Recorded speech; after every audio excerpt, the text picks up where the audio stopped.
all the trees regarding our gender identity and sexuality.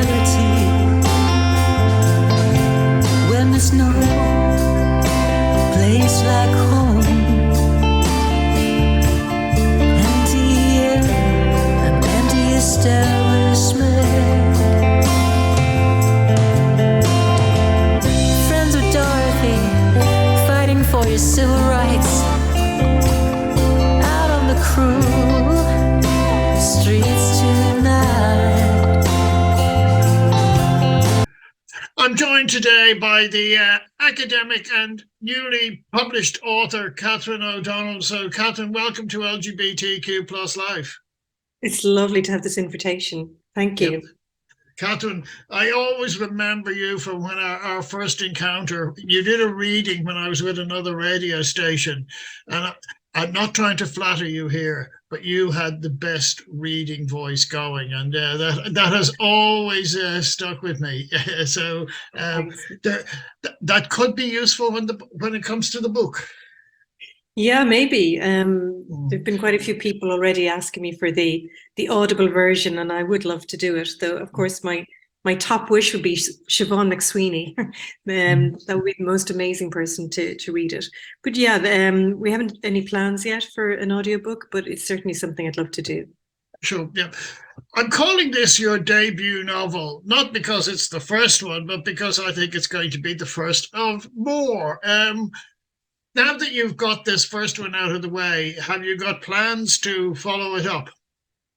I don't really. I do have a novella that I've completed but needs some rewriting, and it's called Close or Close. I like the kind of ambivalent sounding of that title, and I'm quite pleased with it, but I'll work on it some more during the summer. We'll see. Can I ask you, when somebody is working on a work like this, the process can become quite daunting. When you've got it completed, and I mean published as opposed to finished writing, what's the experience like? Is it cathartic or is it relief, a sense of relief? What a great question. Well, this, I mentioned I do have a novella.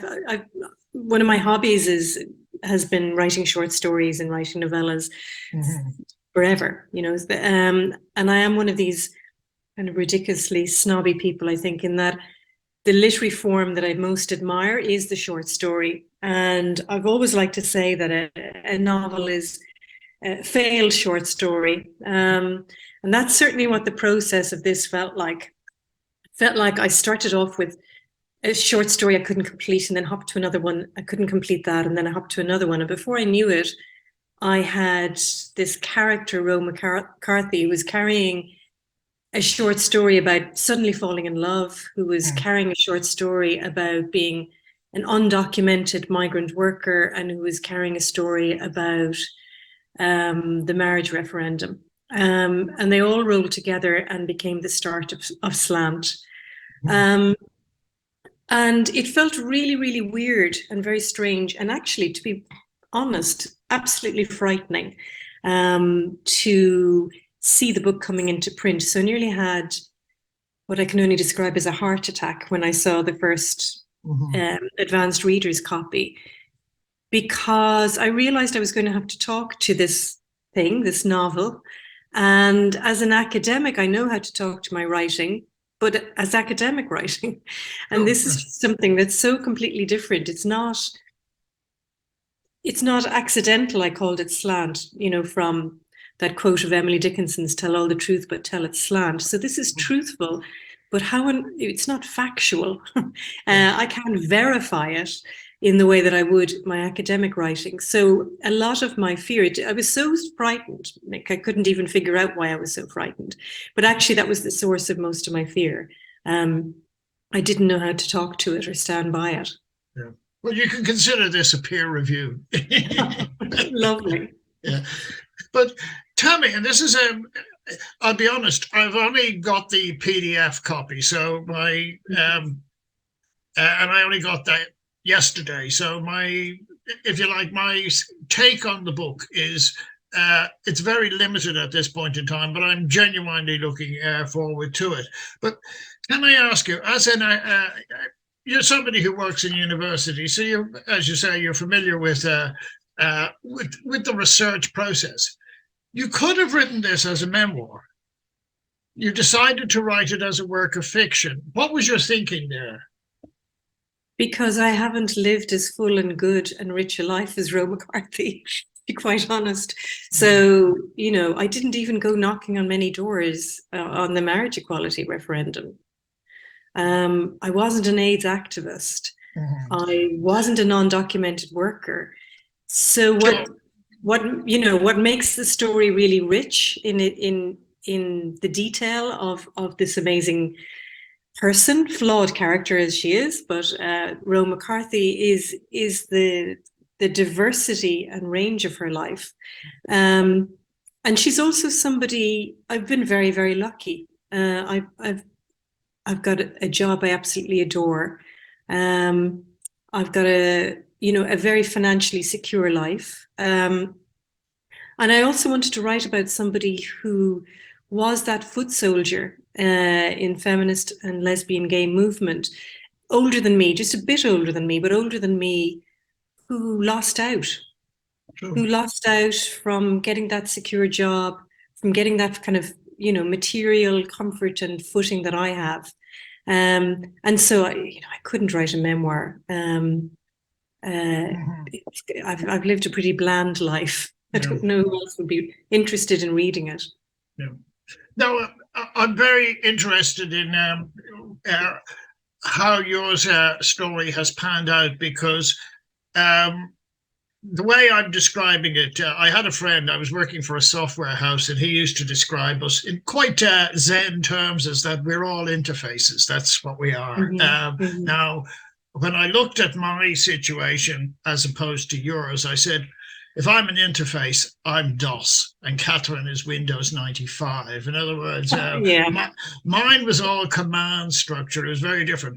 When I was, shall we say, first year university, I was expected, and well, I probably, the better term would be, I had aspirations to be you.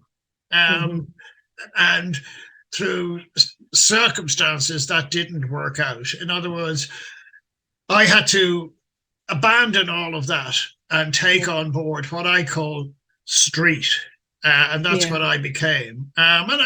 In retrospect, it's something that I'm not unhappy about, but it's a different struggle in that sense of the word. Did you always plan? I mean, you have a look at your biography. I mean, it's a stellar career as a student all the way through. Did you always plan on being an academic? Was that your aspiration, and was that the expectation for you? No, it wasn't. And if there are any women listening who was in school with me, they'll be saying to themselves, she was always a dosser. Very, very true. But then I would say to those women who are listening, so were you. So the school I went to was pretty, well, in the year I was in, we were all fairly relaxed about the exams. It wasn't until I got to college that I became the student and the good student. I was through my BA by the time I was 20. Which wasn't unusual at the time. I went to college at 17, and at 20, I trained as a journalist. I'm very young,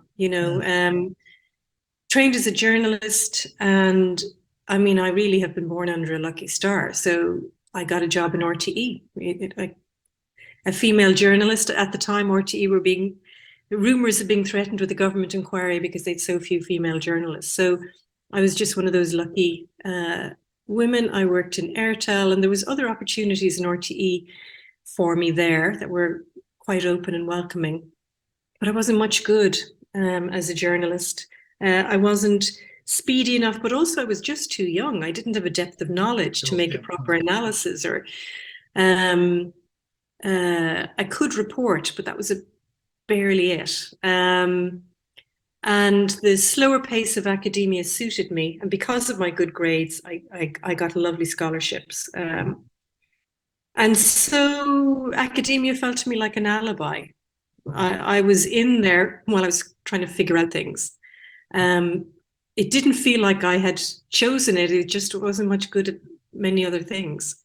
And also, I was, I'm female, and there were very, very few women in academia. So to kind of have the presumption that I could have a career in academia seemed like even as I was doing my PhD, like, Sure. whoa, can I even dream of that?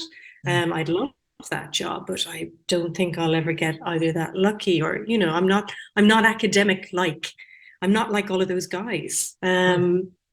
So it just felt like eventually I spoke with a historian once, William Murphy, a bit younger than me, and he described it beautifully as like he was on the hobby horse of the PhD, and he was waiting to get thrown off, but he stayed on the hobby horse, and he eventually got the temporary job, and he kept expecting to be thrown from that. And I think those of us who've ended up in academic jobs in Ireland have, certainly my age and younger, feel very, very lucky. They're very difficult to get, and it's just, obviously a matter of kind of talent and dedication, but lots of people have that. And it does involve just a certain amount of being in the right place at the right time, and somebody sponsoring you to get into that system. Sure. So no, it wasn't something I directly aimed for, but I'm so very glad to have arrived in it. Yeah. Can I ask you, Katherine, because your postgraduate education and your postgraduate qualifications, they're quite well documented. But what I was intrigued with was, what was your primary degree? Because you did a primary degree at UCC. I did, and at the time it was called double English. Okay. So I took a minor in philosophy in my third year, a minor in history in my second year. But like very few courses in either of those.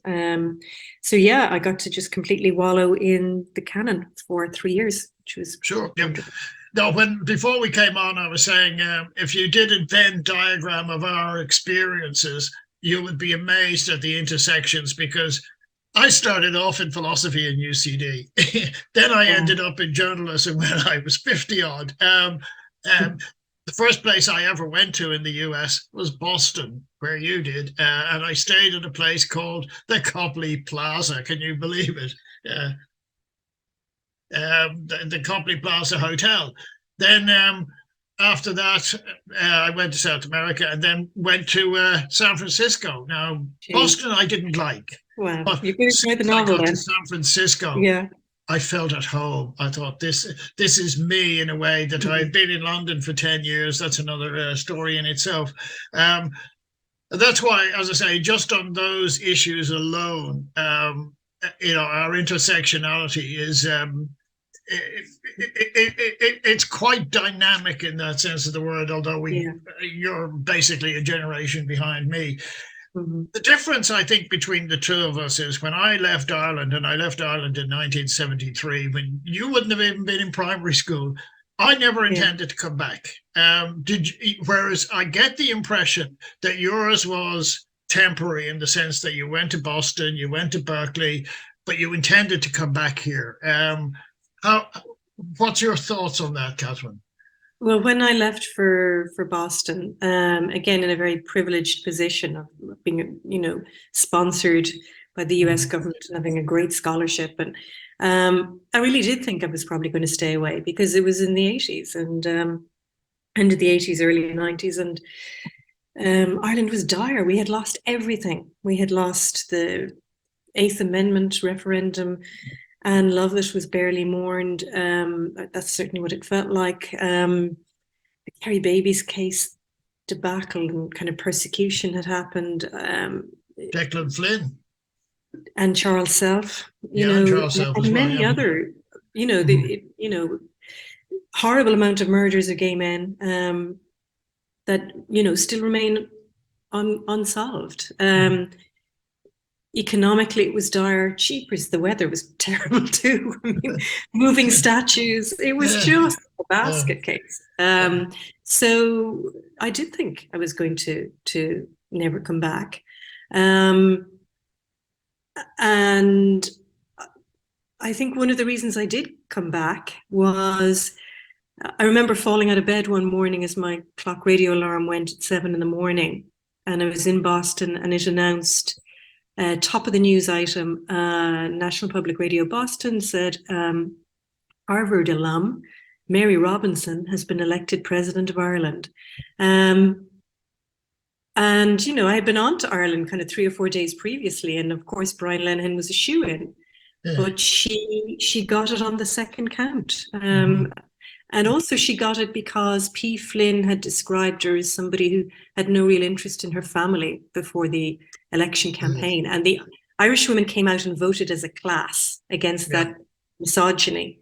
And that was the first time Irish women had voted as a class. And I thought, okay, I can come home.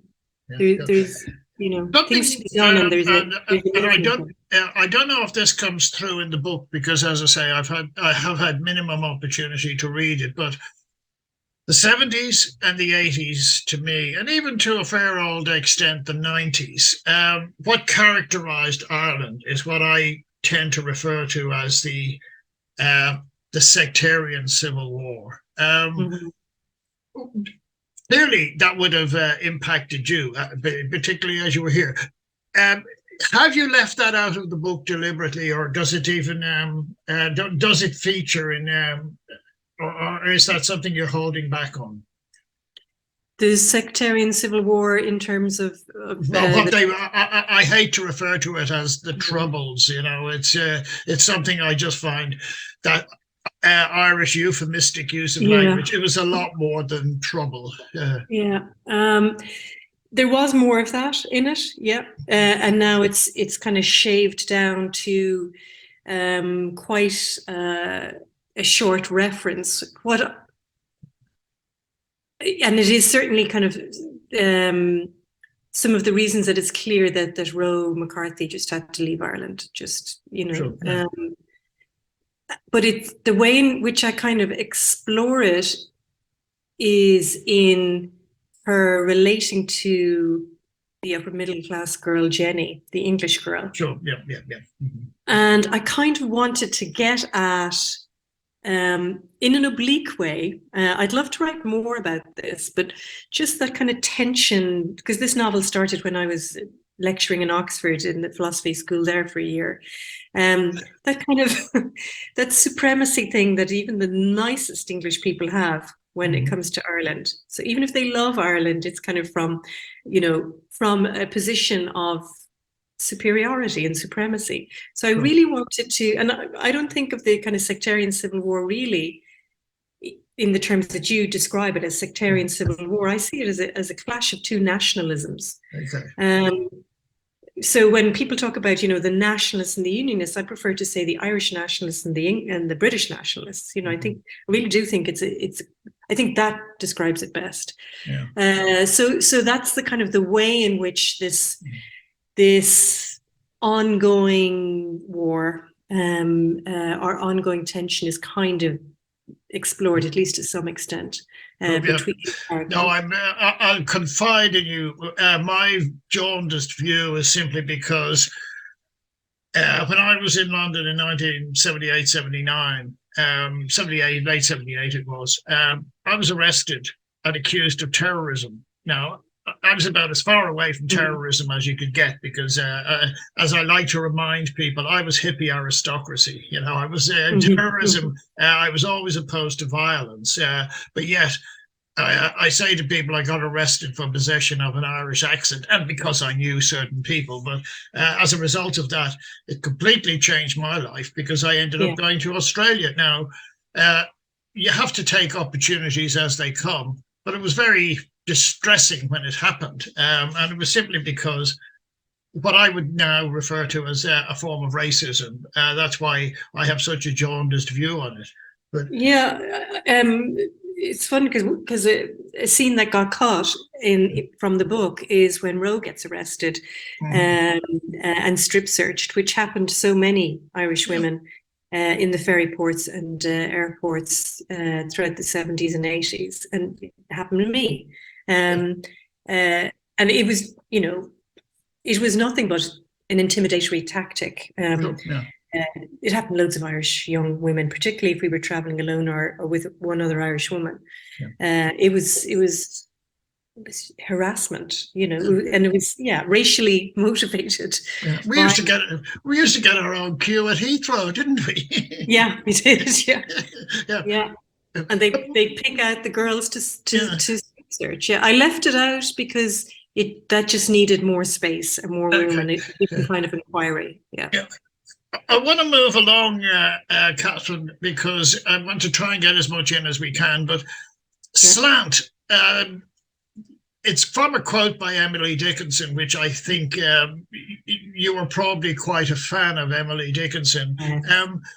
Do I detect a subtext of Emily Dickinson and Emily Dickinson's relationship within the novel? Yeah, there were, various versions of the novel. There was lots of what we call in literary criticism intertextuality. Sure. Yeah. So and Emily is still there in her kind of ghostly white dress form, kind of wafting over some of the pages. All right. Another person who's kind of virtually disappeared from the whole thing, who was a very big influence on me as well, is Mary Lavin, who I think is, we need to celebrate much more. So her short story, The Widow's Son, is kind of, there's little tremors of that still just about left in it as well. You've described to a certain degree that the social movement that we both were a part of as a revolution, and I like to describe it as a non-violent revolution. We changed Ireland much more so than the provisional IRA and the UDA without firing one bullet. Here. And the feminists. That's incredibly important, and I think it's a wonderful legacy that we have left the younger people. How do you feel about that? I think I remember, in one of the kind of early Dublin prides when we were able to count how many were on the pride. And so I was counting and kind of reached about 270 or so. My girlfriend was counting as well. So it was about 300 of us. And I remember saying to her, I can't wait for the day when we completely own these streets and we're on the main evening news and everybody is celebrating us because we are the most amazing people.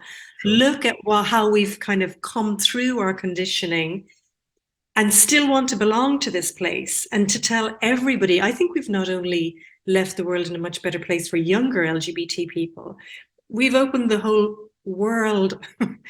We've opened Ireland up, and of course we had loads of allies too, among feminists in particular, and working class activists and trade unionists, really in particular. The trade union movement really took on the LGBT issue from the get-go when they were asked to. So we have created more oxygen for everybody.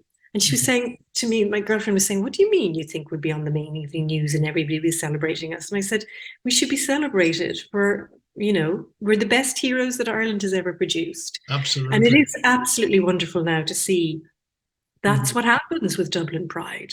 Yeah. We are in the main evening news. It's the most spectacular life-affirming event. Yeah.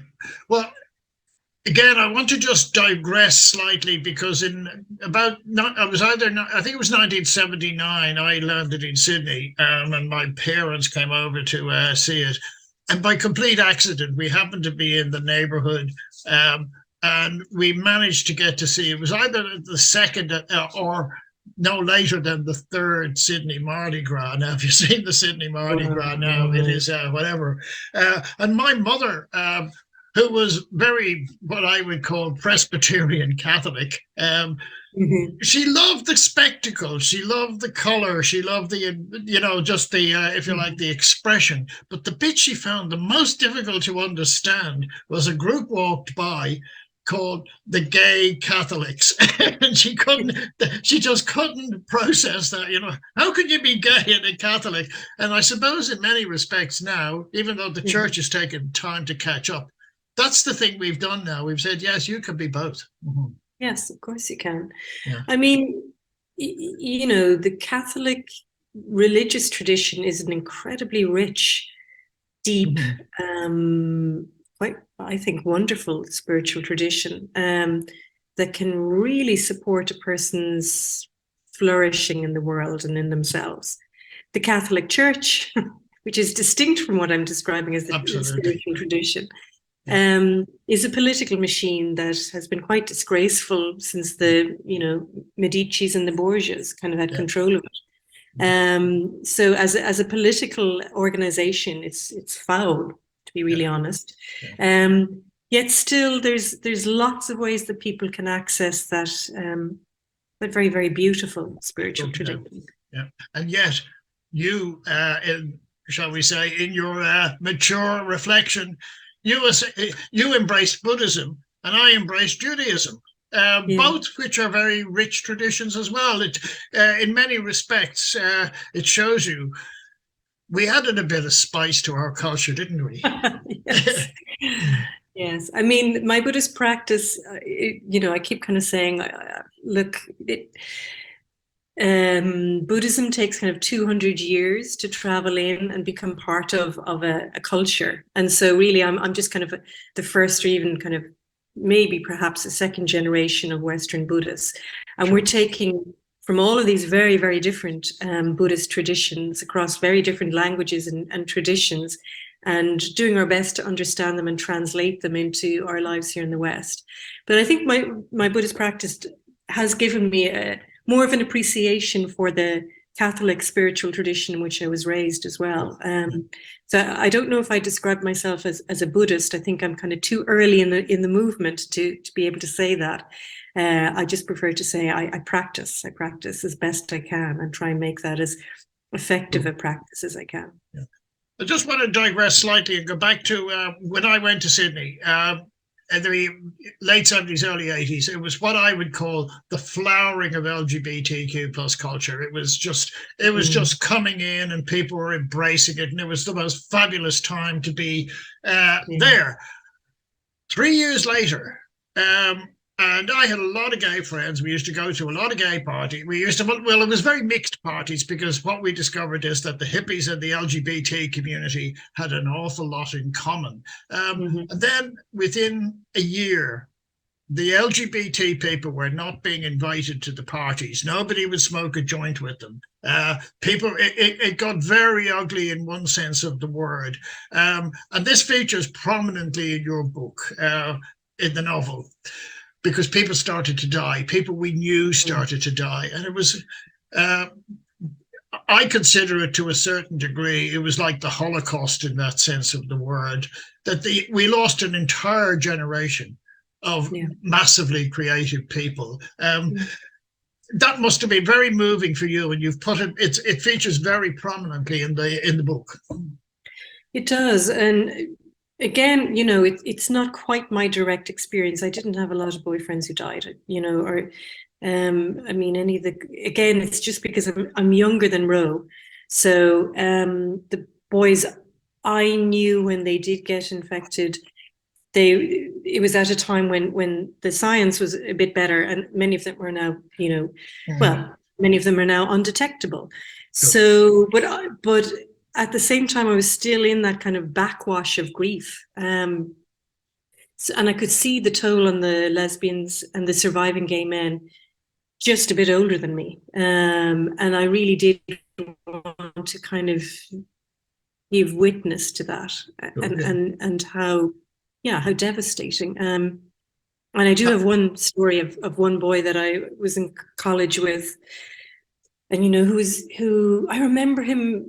We weren't particularly close, and we got kind of close the summer before we did our exams in the autumn. I remember him telling me that he had gone to London and he'd been warned against going off with any guys who had an American accent. And that's how shadowy and ill-informed we were about the HIV virus. And 7 years later, I'd heard he died. So I really wanted to explore that, or not explore it, to give witness. Yeah, I mean, I came back here in the early 90s. I hadn't been around for about 15 years. And I was very familiar with how the state, in particularly New South Wales, had responded. And it characterized it to me, the difference in cultures. They took a view that people will sin and we mightn't like it, but we will try and make it safe. So in other words, they had needle exchanges, they had condoms, they had all over the, and this was from a very, very early time. There was, of course, the reaction that people should be put on an island like lepers. But when I came back here, I think it was 92, my father was in Beaumont and the AIDS ward was miles away from the central hospital, and they were still taking people out in body bags. And I thought, what's behind that? It's it's unnecessary in this day and age, and it was humiliating for the families.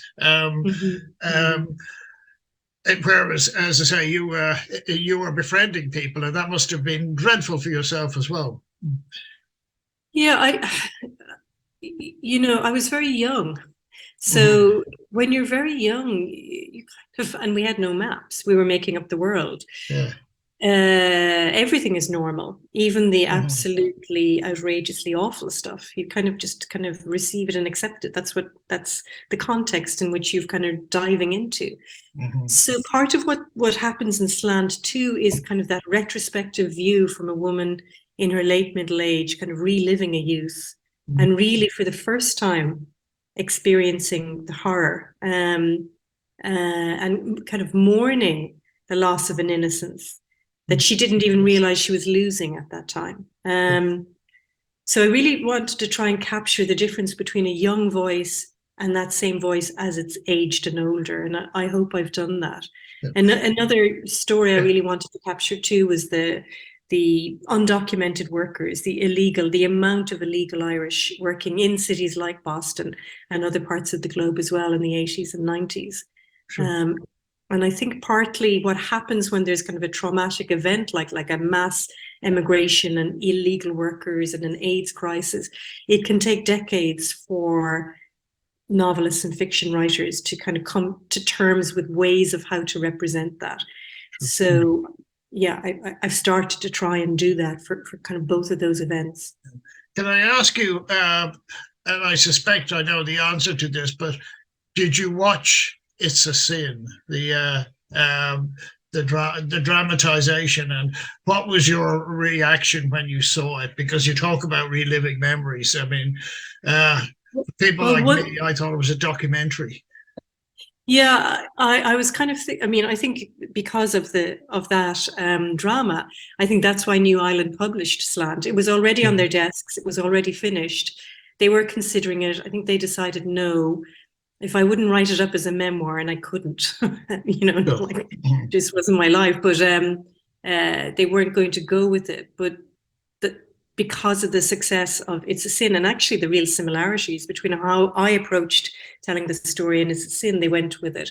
One of the things that I've done though that's different from It's a Sin is I've been more accurate and realistic in showing how lesbians led the way in terms of resistance, or we're at least partners with gay men in caring and fighting. Yeah.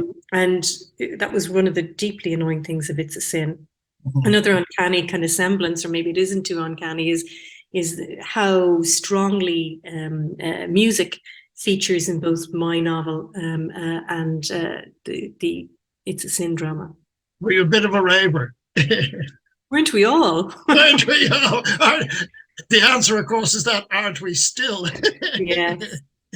Yeah. No, I was slightly different age to you in the early 90s, but my God, the time I had was just sensational. And it's interesting, you used the word tribe a lot in relation to the novel. And that was the first time I really came across the idea of the tribe, was going to dance parties, going to illegal raves and all of that.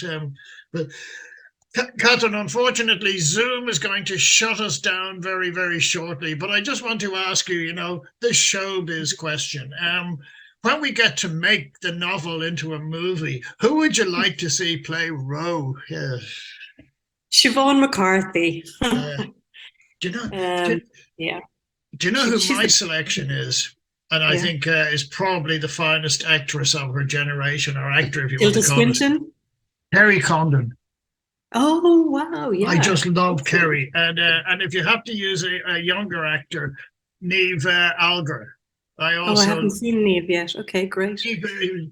She's fabulous. I would have to say Martha Breen, though, as well, Yeah. who's a really amazing actor and who was one of the first readers at Slant when it was in draft form. So, I'm just in awe of Kerry. I think she's sensational. She should have got an Oscar for Banshees. Katherine, we could talk all day and all night about Listen, I hope you enjoyed the novel. Let me know how you get on with it. Oh, God. This is another story. But just so people know, the novel is called Slant. It is available. It's published by New Ireland Books. It's available in all good bookshops, and we hope the Dublin Pride Hub and maybe even the Cork Pride Hub. And what is it, $16.99 or thereabouts? Thereabouts, yep. Yeah, look, you're to be congratulated. As I said earlier, you are a wonderful speaker, so I hope the audiobook's coming out, but you also write beautifully, and I think that's what people will look forward to as well. So thank you. You've done that. You've done one now. Let's knock it out like the like the Irish process of birth. Just keep churning them out one after the other. The first of 7 children, okay. Exactly. Katherine, it's been a delight talking to you. Stay fabulous. So lovely. Okay, bye-bye. Thank you. Couldn't see the haunted forest for the trees regarding us.